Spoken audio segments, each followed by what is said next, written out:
I can tell you that I got here around 2 o'clock, so about 45 minutes after the initial call went out. I just spoke to a parent not too long ago who said his wife received a phone call from the school at around 1:15. So that's when we believe that this incident took place. And just to kind of give you a sense of where we're at, Liz and Kristen, we're just west of 580 on Fontaine. I'm at the corner of Holmes and Fontaine. And this school complex is huge. And as you can see from the shot that I've set up out here, dozens and dozens of law enforcement agencies are out here. I think it was described earlier. Not only have I seen the Oakland Police Department, but also the CHP, San Leandro Police Department, Alameda County Sheriff's Department are all out here. We've seen the tactical unit from the Oakland Police Department also arrive on scene and go into the school complex itself. Now, parents aren't being told a lot at this point. I can pan over here. Let me do this. You can see this is a scene that's kind of been repeated over and over again. Parents, faculty members on the phone trying to get in communication with presumably their kids or somebody with information about what's going on. You know, right now it's a lot more questions than there are answers. It's so early on in this investigation. But the good news is that for every student inside of that campus that's okay, that is safe, they're going to be escorted down this street. This is Fontaine that I'm standing on. They're going to be escorted down this way, all the way to the end, to the north of the school campus itself, to the higher ground church. That's where everybody can be reunited with their children at this point. And obviously, as we get more information, as we get more knowledge about what exactly is still going on the campus, that's the big question, obviously. Is this still active or not? I can tell you that there is a huge police presence out here still. And as soon as we get that information, we'll pass it along. And if we hear from any of the students or faculty with students here from the campus about what they know about the situation, we'll pass that along too. Liz, Kristen? All right, Jackie, thank you so much. And as we continue to look at the video you're providing and also Sky 7's video of the scene there at Sojourner Truth, Liz, we were talking about putting this in a broader context of school shootings in America. Look, Uvalde is still so fresh on everyone's minds. That has prompted a lot of soul searching and what actions are we going to take to prevent school shootings in America. And just this week, we had the Philadelphia school shooting at a football game. One person was shot fatally, 5 teenagers shot, leaving a football scrimmage at high school. That is something you're supposed to be able to go to, celebrate, enjoy with your friends, write a passage, not fearing that you will be shot. And same as these kids just going to school today in Oakland. And, you know, we do know at least 3 people, don't know if they're students or staff or administrators, but 3 people related to the school shooting sent to Highland Hospital right now. We don't have details on their condition. We hope it is not critical, but we don't have an update from the hospital at this time. But this is prompting those of you who are parents, as I am, a lot of questions and confusion about how to talk to your kids about this, right? How do you talk to this? How do you address it without creating more anxiety? I do want to point out a resource because it is on our website, abc7news.com/takeaction. I've looked at it. It is very valuable. Take Action has resources for gun violence survivors and victims and also mental health resources. Again, that web address is abc7news.com/takeaction. So do check it out if you feel like you might need it. And to your point, as we put this in context, remember just last month, there was a shooting at a youth football game at Oakland Tech. And so right now, I feel like there's just so many questions in the community around guns, ghost guns, when we'll be able to get a handle on not only school shootings, mass shootings, but just the overall rash of violence right now in Oakland. People don't feel safe. And what deterrent there might be. Right. And we have a lot of questions we'll have to be asking of you. Our reporter Ryan Curry has arrived at the scene, and he joins us now from Highland Hospital. Ryan, do you have any more information about those who have been taken there? Yeah, hi Liz, hi Krista. We just got here moments ago, so we are trying to figure out the latest information when it comes to those victims that have been transported here. We do know that as many as 3 victims from that incident are here at Highland Hospital. They have confirmed that. However, they have not confirmed whether those people have been injured as a result of being shot. They have not confirmed that. So we don't know kind of the extent of their injuries right now. We don't know if those people were wounded in gunfire from that incident. We're going to continue to figure out that information, to figure out kind of what the extent of those injuries are and kind of where they were when this whole incident transpired. But we do know that at least 3 victims have been transported here. Because of that, we don't know the condition of them as well. We don't know whether they are in critical or stable or any sort of varying ranges of conditions. We're going to try to figure that out, but you did mention this has been just a violent episode of events in Oakland recently. This is just yet another one here. Our focus right now is trying to figure out kind of what that condition is, and when we do, we'll have that information for you hopefully soon rather than later. What we can tell you here at the hospital, there is a good amount of people circling around all corners of it. There's a large congregation of people just outside the gate next to us over here. We're located kind of right by the ambulance parking and the police parking zone. And once we figure out more information about the condition of these victims, we will let you know. It is pretty crowded here. There's a good amount of people. And yeah, once we figure out what's going on, we will let you know. But right now, we just arrived on scene, so we'll keep you posted. Ryan, thank you so much. We appreciate that. We'll give you some time to gather more information. In the meantime, we want to let you know ABC 7 News I-Team reporter Dan Noyes is now telling us that Alameda sheriffs have confirmed to him that 6 patients have been sent to local hospitals. So 3 at Highland, where Ryan is, but there are 3 more. And he didn't specify that if they were all gun injuries, if they were all shooting victims, or if they went to the hospital for other reasons tied to this event. But presumably injured 6 patients is what he had confirmed with Alameda County Sheriff. Yeah, and we don't know who these victims are. We don't know if they're the gunmen. We're assuming they're not. But again, we haven't gotten information on how many gunmen, who they might be, what the motive might be, and we have no knowledge yet on the age of those victims, whether or not they are minors, who they might be. So those are a lot of the questions that we're still waiting to get from officials and law enforcement. Meantime, Tim Johns, our reporter on the ground at the school, speaking to a parent. Tim. Yeah, guys, I was just walking up there towards the school. I ran into Abube here, who was picking up his 4-year-old daughter. Sir, this must be a terrifying experience. What's it been like the past couple hours for you? It has been confusing. So I come at this time normally to pick up my daughter, and the streets were closed off, and the police said they're going to bring just going to cart everybody down the street, and I just knew that wasn't the case. I heard about the shooting at the high school, and my daughter goes to an elementary school, so I just had to figure out a way to come and grab her. Did you have any fears, any thoughts running through your mind? Obviously, your daughter, she's so young. You're anxious. I mean, you hear about this happening all the time. I knew it was at the high school, so there was likely no issue with my daughter, but this is the closest it's ever got to home. So it's a surreal feeling, and you start to feel panic. You're like, I just want to get to my daughter. Streets are closed off. Parked at the bottom of the hill, walked up, just got to do what you got to do to put your eyes on your child and then go from there. And I know, obviously, your daughter, Amara, she said she's just 4 years old. Yep. She might not really be cognizant of what's going on. How was she when you picked her up? Did she seem Clueless. Fortunately, clueless. She's just happy to see her dad and not even curious as to sort of why we're doing a different routine today. She hasn't connected yet, which is good, and we'll probably just keep it that way.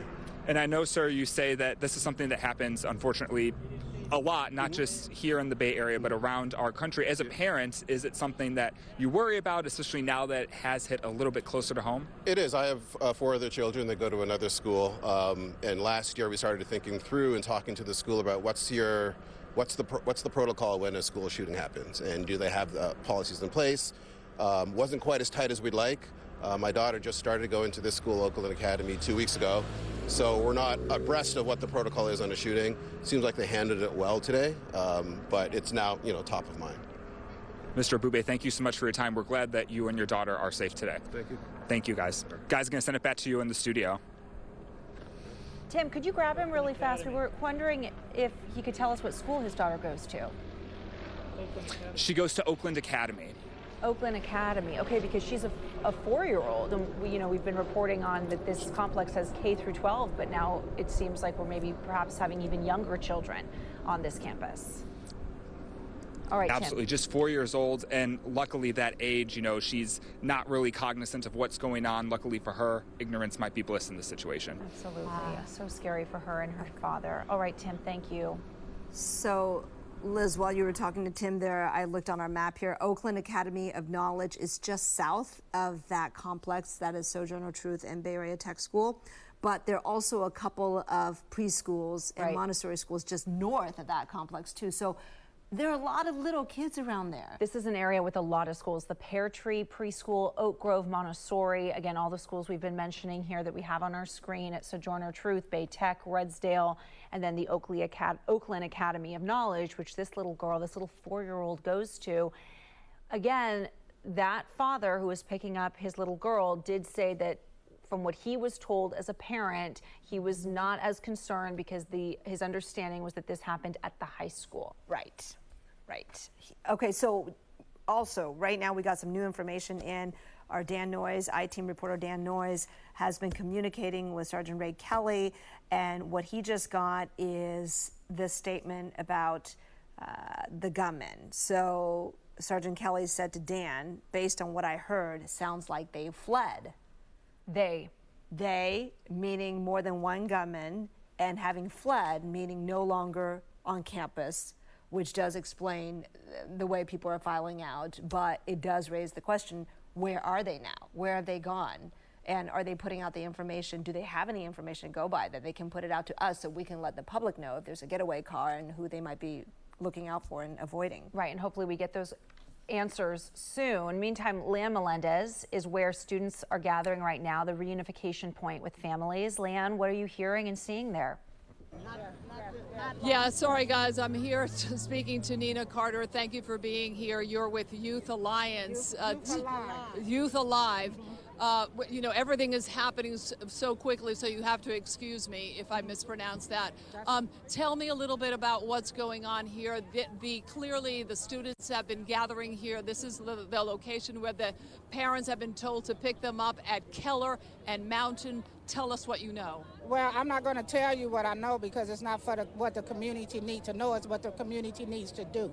So the kids is over here because it's a safe place for them at this point. So everything is under control. The police is on the scene at the school making sure no live shooters, is nothing there. So the kids who were in this situation have been dispatched to the hospital. Their parents have been notified. So we are here to see what type of resources we could support this community and the kids in this moment. So that's what we do. Unbelievably traumatic for anyone, adult or young. Yes, it is. So when you say children injured, do you know anything about who We was don't know. These are minors, so we don't speak on minors. We just understand that based on the information that went out, that youth were hit during this incident. So the thing for us is preventing violence. So right now we need to be here to support these other kids to change the energy and the narrative of retaliation, because only the people who was there know what happened. You have to be, like we all are, baffled, concerned with the amount of violence that suddenly is. Most definitely we are baffled, we are concerned. Not only that, we are pissed off, because the people who need to be on the ground and in these streets and in these schools are not the ones being funded for this work. So we are pissed off, baffled, and everything, because this type of stuff could be intervened. You have to have people in these schools and on these campuses that these kids are relatable to. You can't just have anybody dealing with these type of traumas that these kids faces. You have to come from that.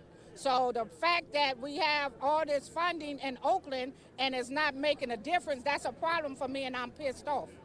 Nina, you and I thank you for being here, because this is people like you are people that the kids need right now. Yes.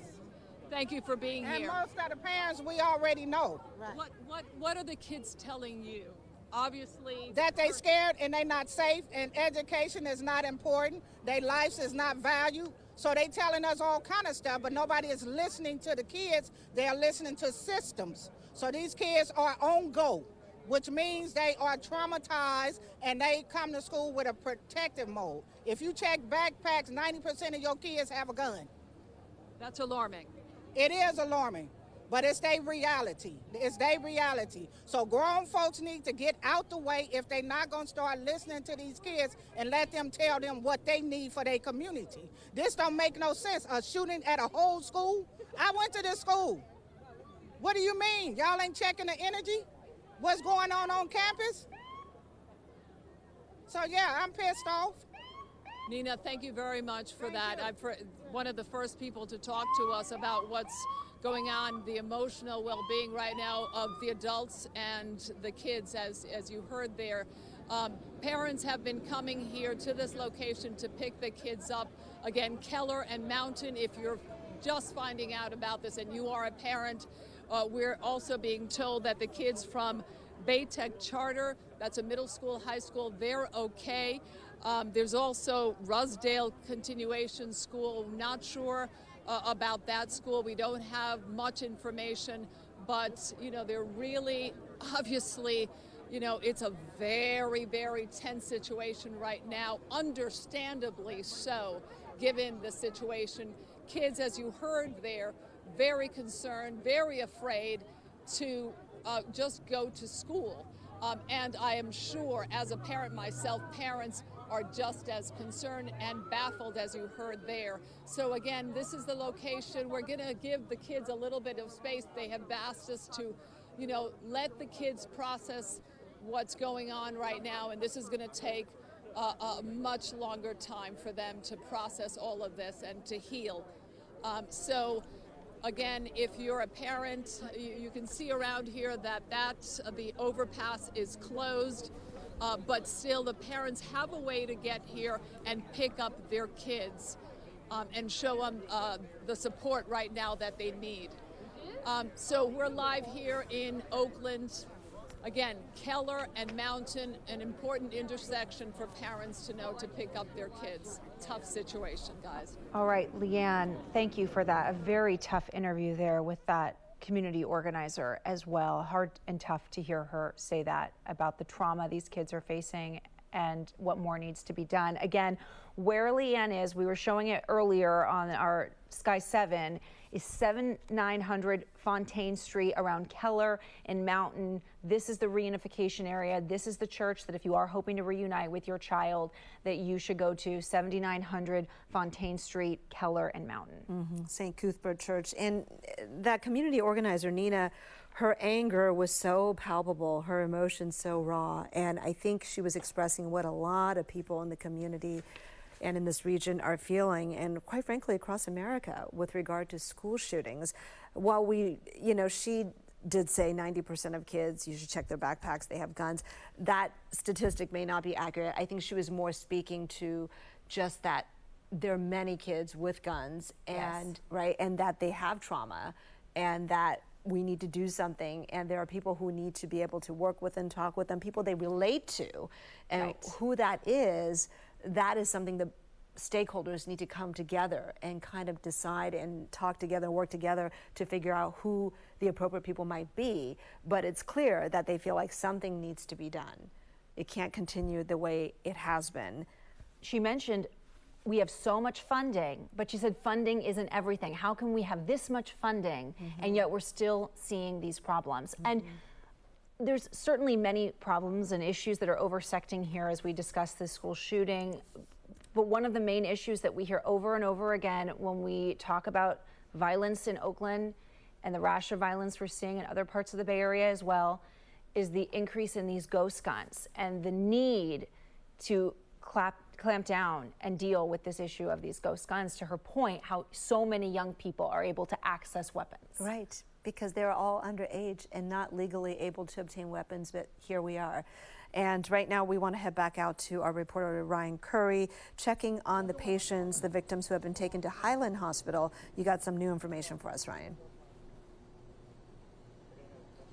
Yeah, hi guys. So we just saw moments ago a couple detectives with either the Oakland Police Department or the Alameda County Sheriff's Office go on inside through this back door where the ambulances and police cars are parked, presumably going on upstairs to get more information about what possibly led up, or at the very least get information about what's currently going on with the victims, because the status of that right now is unclear. We do know that our ABC7 reporter, the I-Team, Dan Noyes, confirmed that 6 people have been taken to local hospitals to receive treatment.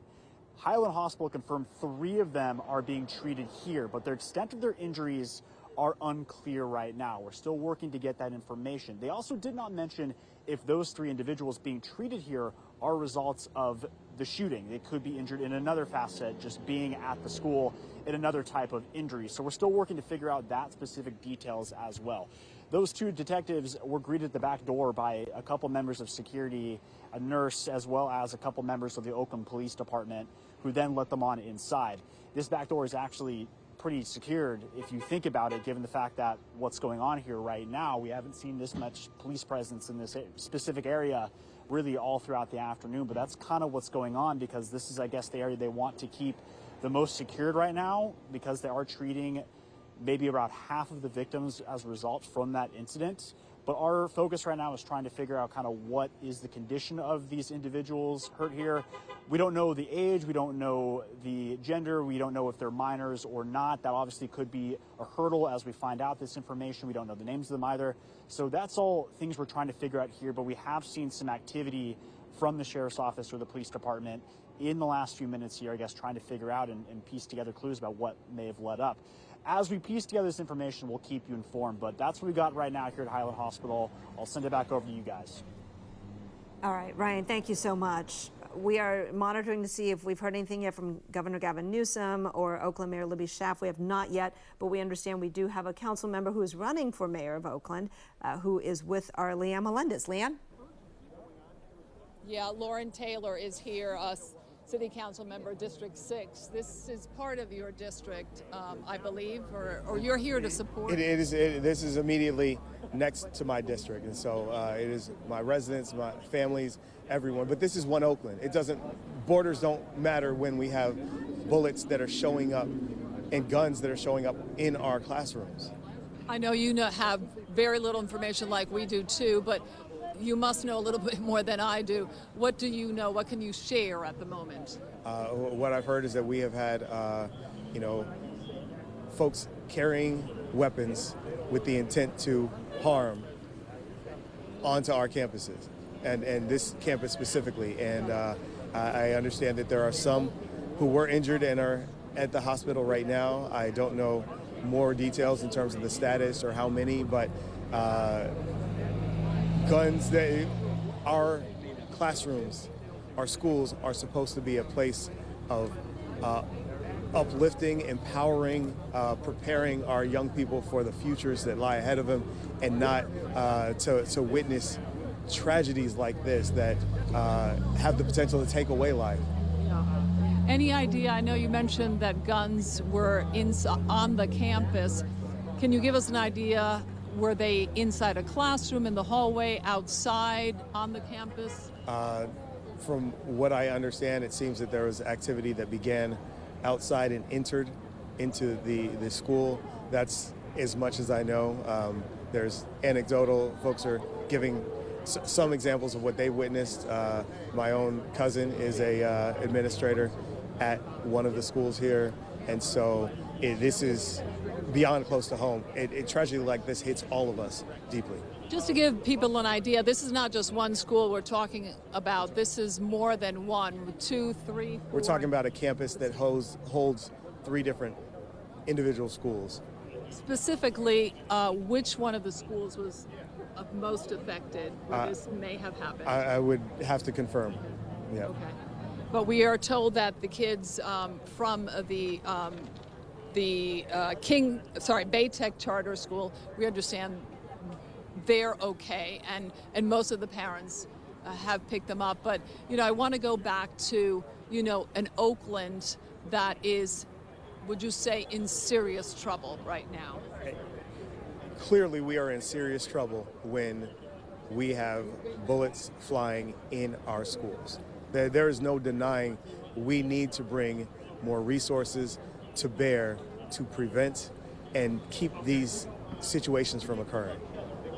When you say resources, could you be more specific? We need to bring more staffing, both civilian and sworn officers, to be able to help protect, to help prevent, and to help ensure that when someone considers picking up a gun, that they then have other thoughts. Because this decision making, we've got to address both the removal of guns and the decision making that allows them to be so easily used in situations like this. Council member, what are you telling parents right now?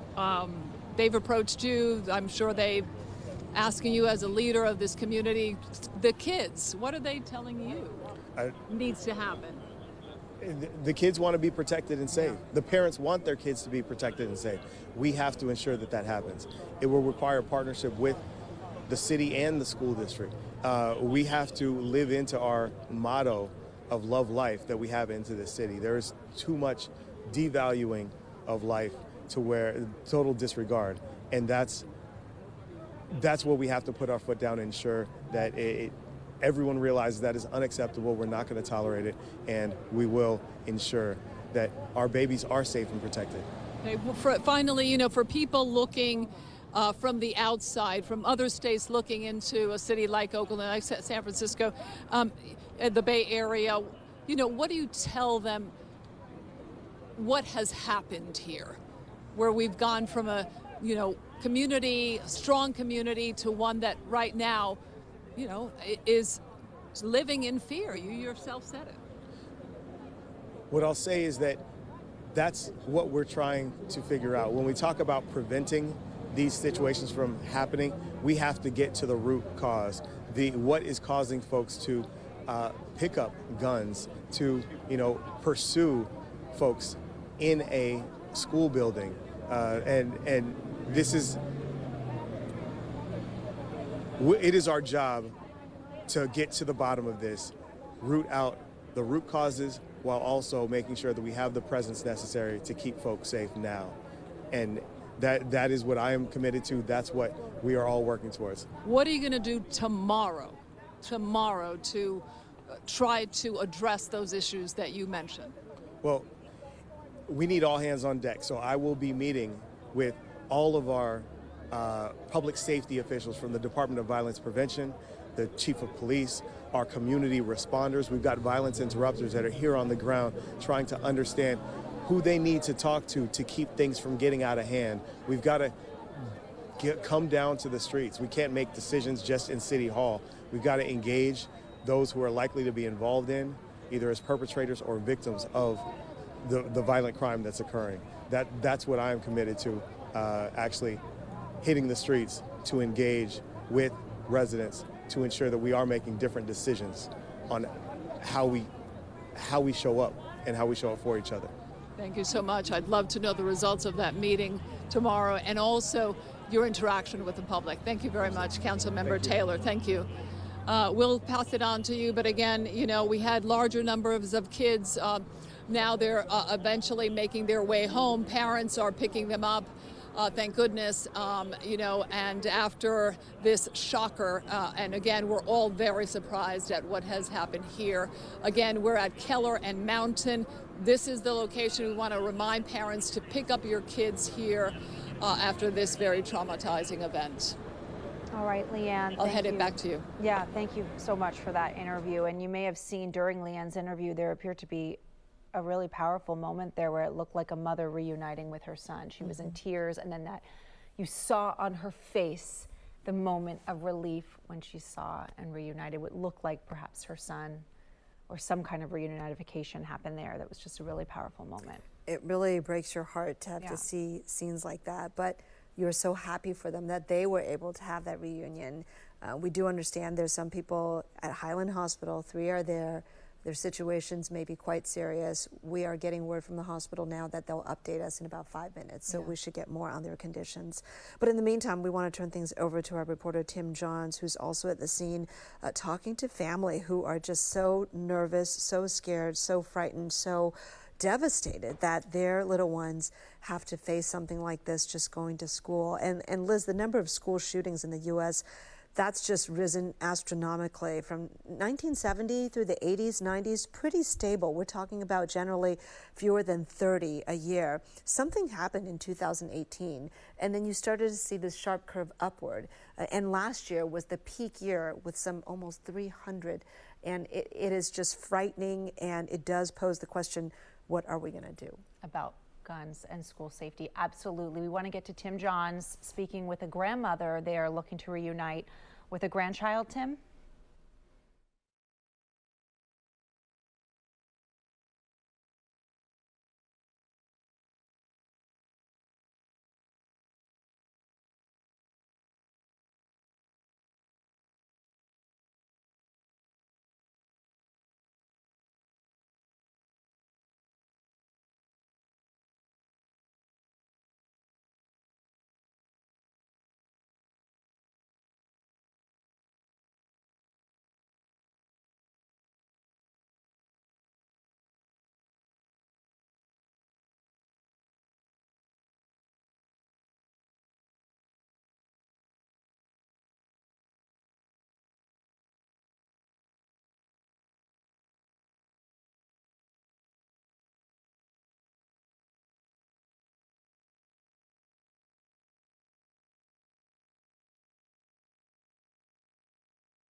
we were told that it should be happening really any moment now.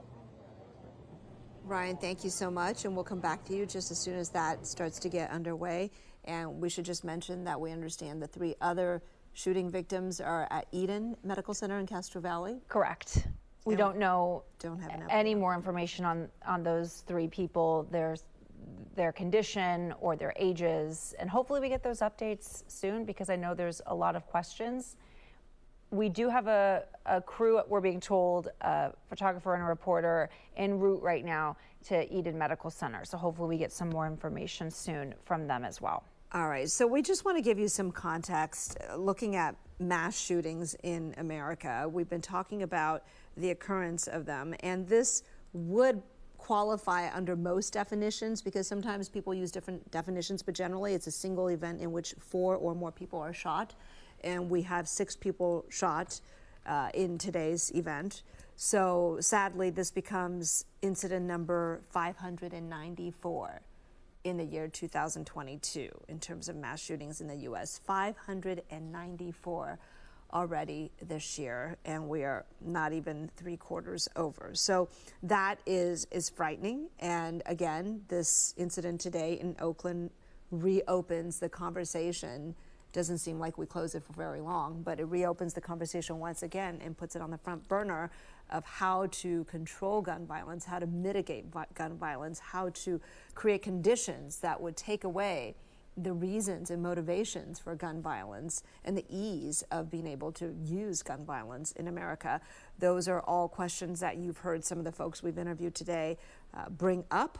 Solutions, that is the tough part, isn't it? It is, and there's so many questions here today and so many issues at play. And another major issue that we hear over and over as we talk about crime in general, and what feels at least like a major spike in crime, whether or not the numbers bear it. I know we report on it and we talk to people every day who say, even if the numbers don't show it, it feels like there's an increase in crime or something's changed. And the issue we keep hearing, and I interviewed the district attorney in Alameda County about this a few months ago, is why are we seeing this? And many in law enforcement believe the pandemic has played a major role in why we're seeing an increase in crime, and not specifically just shootings, mass shootings and school shootings, but crime in general, the use of guns. I think there's a major mental health crisis at stake. It's all these issues coming together at once. And it just feels like we're at this major tipping point that people are fed up and just need to see some change. Yeah, we've seen that manifested in lots of different ways, sadly, and this being one of them. I want to pull up something our Dan Noyes has just put out for us regarding this incident, and this speaks to who may or may not have been involved. And this is coming from Oakland Unified. They talked about the incident, and they said where it's located, the King Estate campus that we talked about on Fontaine Street, which houses all these different schools. They named them Rudsdale Continuation, Newcomer High School, Bay Tech Charter School, and the headquarters of Sojourner Truth Independent Study, which has no students at the site.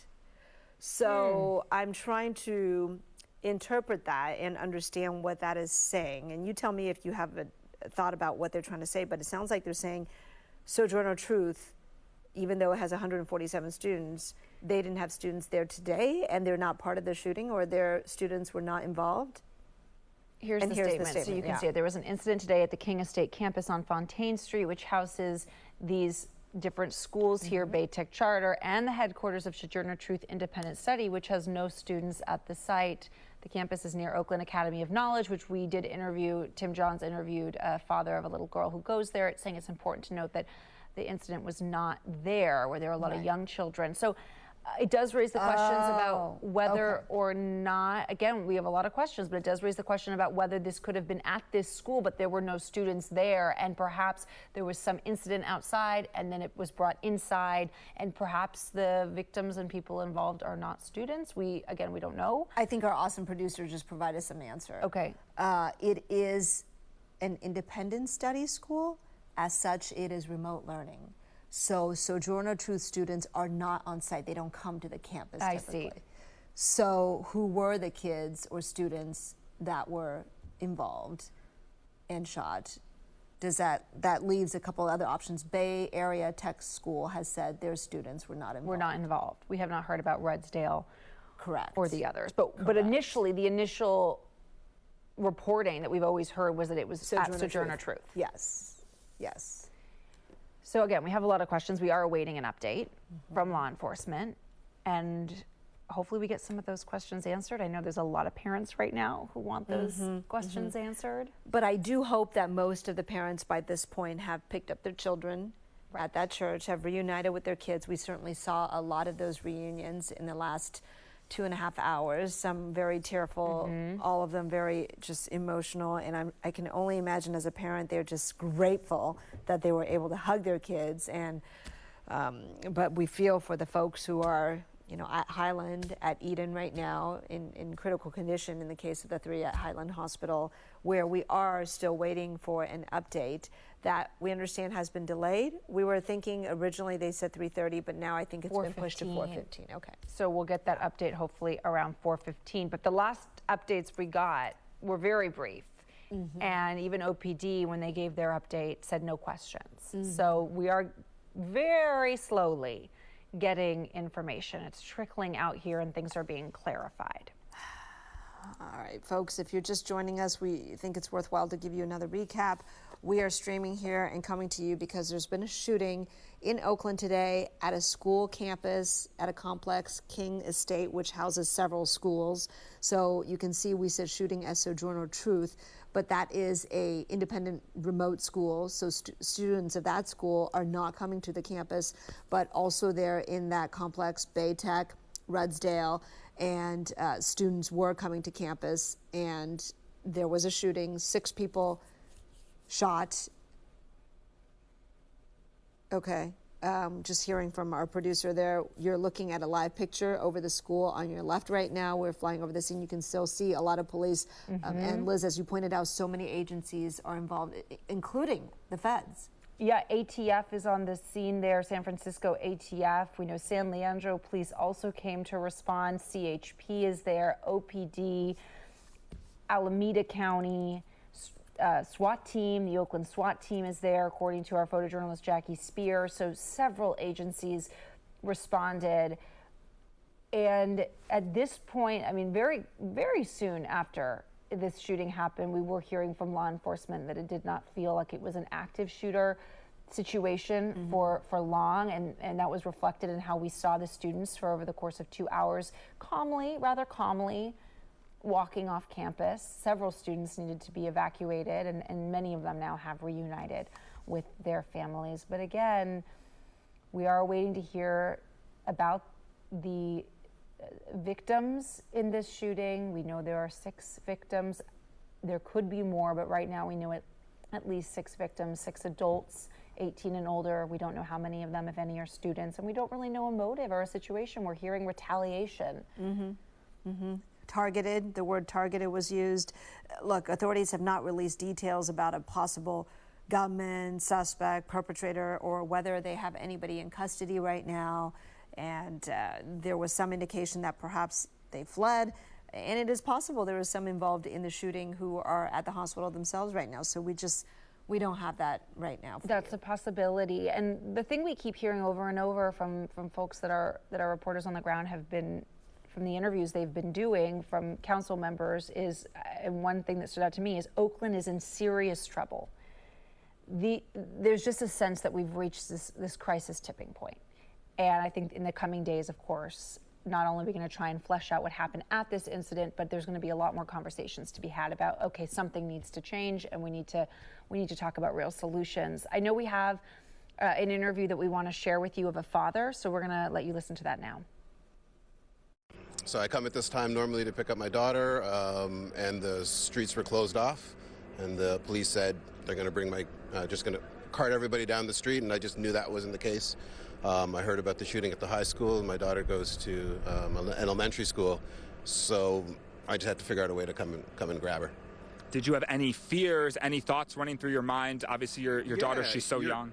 You're anxious. I mean, you hear about this happening all the time. I knew it was at the high school, so there was likely no issue with my daughter, but this is the closest it's ever got to home. So it's a surreal feeling, and you start to feel panic. You're like, I just want to get to my daughter. Streets are closed off. Parked at the bottom of the hill, walked up, just got to do what you got to do to put your eyes on your child and then go from there. And I know, obviously, your daughter, Amara, she said she's just 4 years old. Yep. She might not really be cognizant of what's going on. How was she when you picked her up? Did she seem Clueless. Fortunately, clueless. She's just happy to see her dad and not even curious as to sort of why we're doing a different routine today. She hasn't connected yet, which is good, and we'll probably just keep it that way. And I know, sir, you say that this is something that happens, unfortunately, a lot, not just here in the Bay Area, but around our country. As a parent, is it something that you worry about, especially now that it has hit a little bit closer to home? It is. I have 4 other children that go to another school, and last year we started thinking through and talking to the school about what's the protocol when a school shooting happens, and do they have the policies in place? Wasn't quite as tight as we'd like. My daughter just started going to this school, Oakland Academy, 2 weeks ago. So we're not abreast of what the protocol is on a shooting. Seems like they handled it well today, but it's now, top of mind. All right, so his daughter, 4 years old, goes to Oak, which the kids from that school were not involved, thankfully. And right now, we also want to share with you some of the other images we capture, moments we capture when parents and grandparents reunited with their children. Oh, an emotional moment here. I remember this was happening during Leanne's interview with the council member. That moment of relief. Oh. No, we don't know the age of the student, the young man there, so we blocked out his face. But you can feel the relief and the emotion, and that's just, we've seen this over and over again in shootings, the same scene. We saw that in Uvalde. And Parkland, Sandy Hook, Columbine, the list goes on. Oh, that mother, I'm making the assumption it's the mother, but you just feel her pain and her relief there. Finally, for people looking.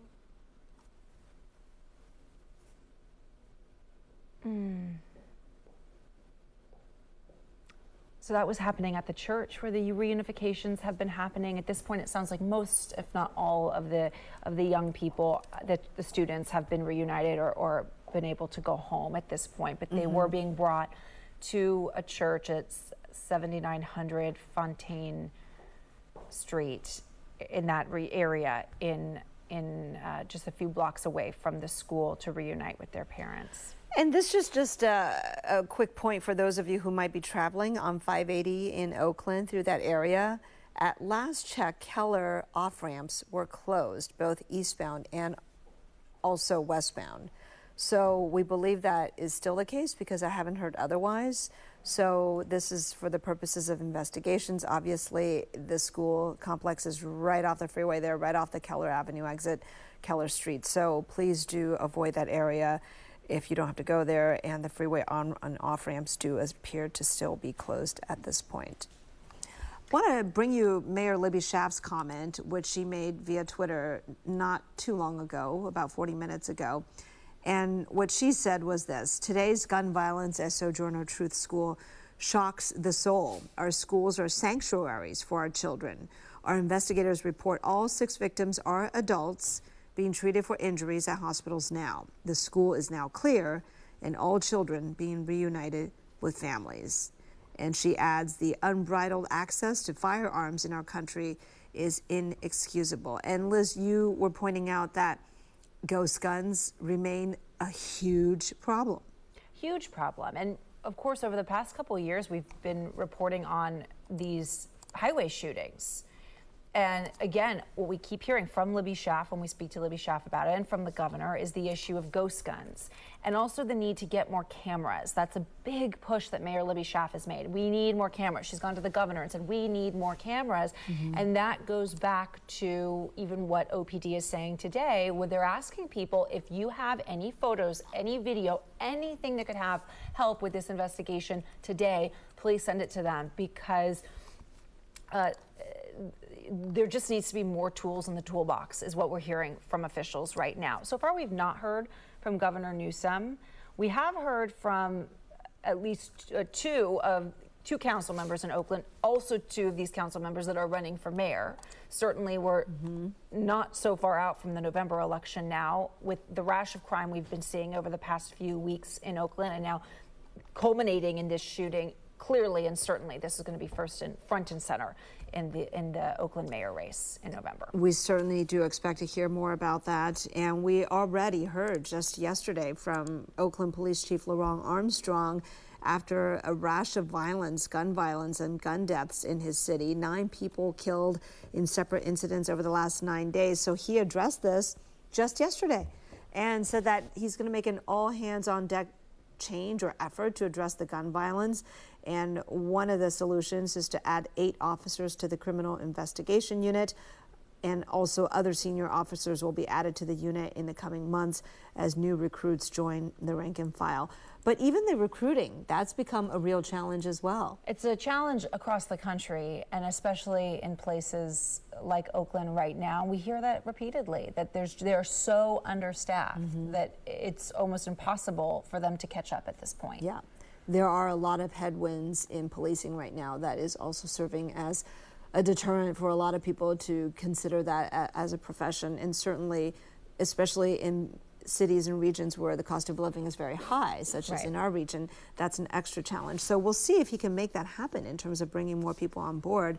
But obviously, even if that were to happen, that would only be one small piece of the solution. It would be. And you know, I'm following, because we are streaming right now, so those of you watching us are following us on our live stream, and that's streaming on Facebook, where we can get some feedback and questions from you. And I know for a lot of you who've been following this for a while now, you're looped in, you're aware of what's happening. But Maddie here is asking just a minute ago, what happened? So for those of you who are just tuning in, since we are on this constant live stream with people dipping in and out, there was a shooting around 1 o'clock today in East Oakland at Sojourner Truth School, which is a part of a complex of schools, K through 12 schools. And we know that there were 6 victims at least. 3 of them are being treated at Highland Hospital in critical condition, and 3 of them at Eden in Castro Valley. I'm trying to get the specific name of the Eden Medical, in Castro Valley. And we do know that the victims are all adults, but that could be, as we've been clarified, that could mean that some of them are students.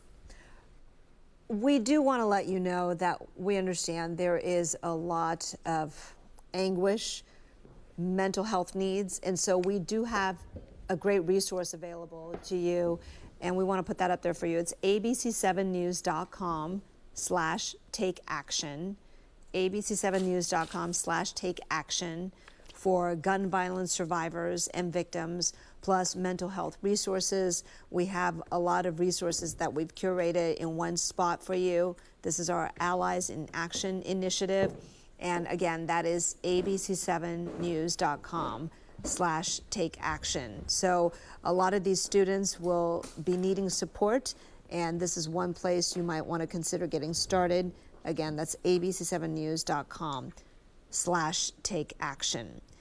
So we're going to continue this coverage. You know, we are waiting for an update from both Highland Hospital, which has 3 of the patients, 3 victims of gunfire today, and also Oakland Police in the next half hour or so will give us another update into their investigation over the shooting today that occurred at Sojourner Truth. And that is an independent study, and we understand that their students were not on site because that is a remote school. But in that same complex, the building houses several schools. It's schools within a school, so to speak. There's also Rudsdale, and there's also Bay Area Technology School. And those schools went into lockdown when the shooting broke out before 1 o'clock. Students have now been mostly reunited with their parents, which they've been doing over the last couple of hours at a nearby church. And that appears to have been mostly completed at this point. And right now we are simply waiting for more word, both into who exactly were these people who have been shot, the 6, and also whether there's any sense of who the gunman may be, or how many, or what the motivation might be. We had heard the word retaliation from one of the council members as a possibility. And we had also heard from ABC7 News I-Team's Dan Noyes that this was, according to a police lieutenant with Oakland Police, possibly, likely a targeted event. Nonetheless, very, very disturbing to all those who were near it. I'm joined on the set now by my colleague, Dan Ashley. Very shortly, we will together be bringing you the 4 o'clock news on air as well on ABC 7 in just a couple minutes.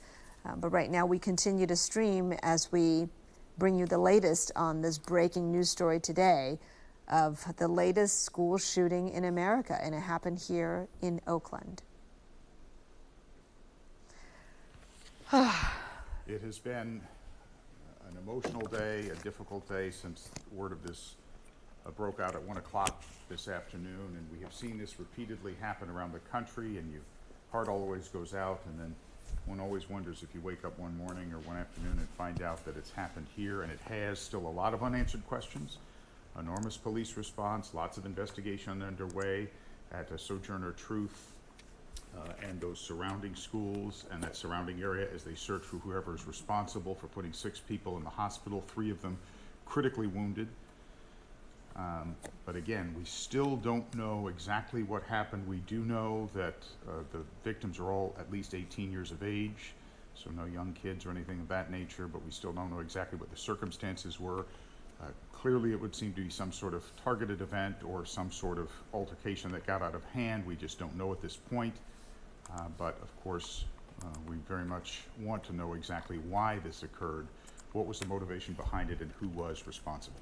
Right. We have a lot of questions right now, not a lot of answers, but Highland Hospital and Oakland Police will both be holding news conferences within the next half hour. So we will cover that for you on ABC 7 News and on streaming.